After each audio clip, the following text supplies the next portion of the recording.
A Tennessee state representative wants voters to be able to remove elected officials through a defined process. And also a Shelby County commissioner is looking to override a Mayor Harris veto. Democratic Representative Tory Harris, who represents Memphis, filed the bill which would give voters the chance to recall elections for elected leaders, including mayors, clerks, and school board members. Now, Harris plans to introduce the legislation in January of 2026 when the Tennessee General Assembly reconvenes. And Shelby County Commissioner Brittany Thornton is sponsoring a resolution to override Mayor Harris's veto to align MSCS board elections with the commissions, which would actually put all 9 school board seats on the 2026 ballot. This move could potentially cut 5 school board members' terms short. And as we know, there's been some pushback on that already. So I'll open it up. Otis, pros and cons of recalling elected officials.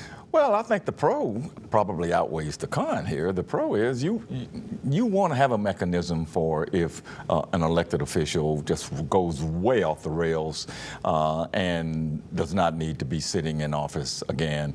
And it could be something short of criminal violations.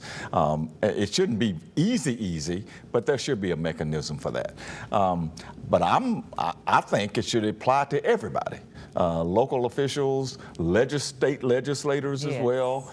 It should apply for all of them and put everybody in that pot. But that's the pro here. I don't know that there are very many cons here.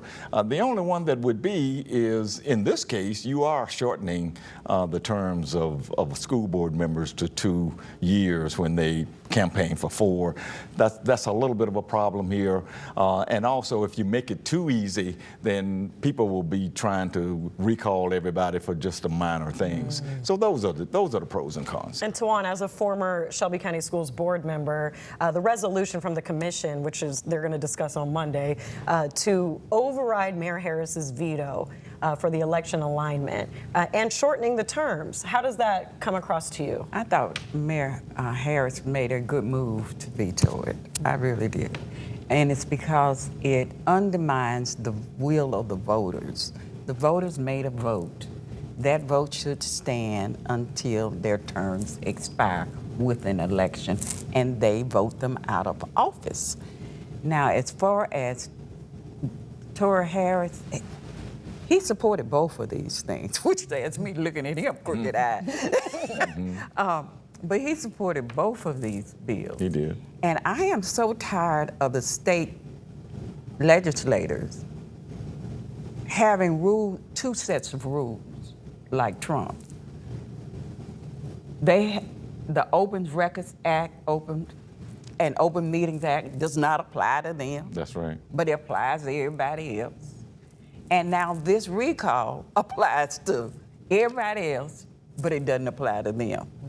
And that is not a good way to govern to me. And I want to say this, we already have a mechanism in place, Otis. We have a state law that requires you to have an ethics board. Yeah. Okay. And we have a state law that requires you to have an ethics board that the county commission won't honor. Right. And fill those seats so they can function.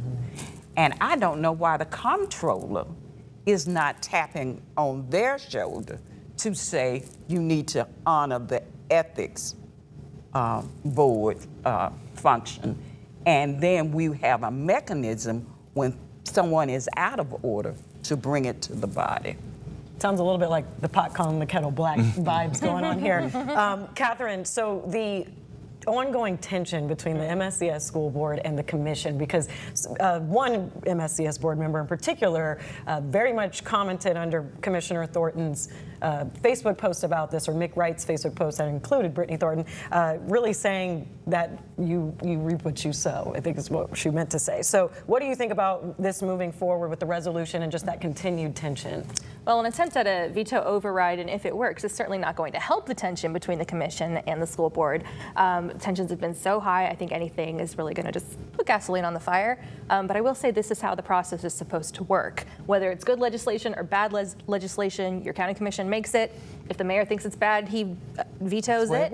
and then you have a veto override vote and see if you have enough people to get that. And if you do, then you can head off to the courts. So this is how the process works, although I don't think it's going to help matters at all between the two different bodies. And they need 8 votes for it to pass. Do we think that will happen? I'll ask you first, Juan. I don't think they'll have 8 votes, but I may be wrong. Okay. Well, I've said before, I think Mikael Lowry is the wild card vote here. He was not there. And of course, his father was gravely ill at the time. He was not there. And so the vote was 75 to pass it in the first place. He is that 8th vote if he's willing to do it. And I don't know where he stands on this. And of course, he's running for county mayor. So there's a lot of political There would be a no vote. We'll see about that. But the one you raised, the issue of the ethics. We have ethics here. But we don't have ethics here because we don't have an ethics commission that's doing anything. And that's the problem. And that's the problem. But so we have to have some kind of mechanism to hold people accountable. All right, on that note, thank you all so much. Great discussion as always, very lively. And thank you for watching. We hope you'll join us next week for ABC24 This Week.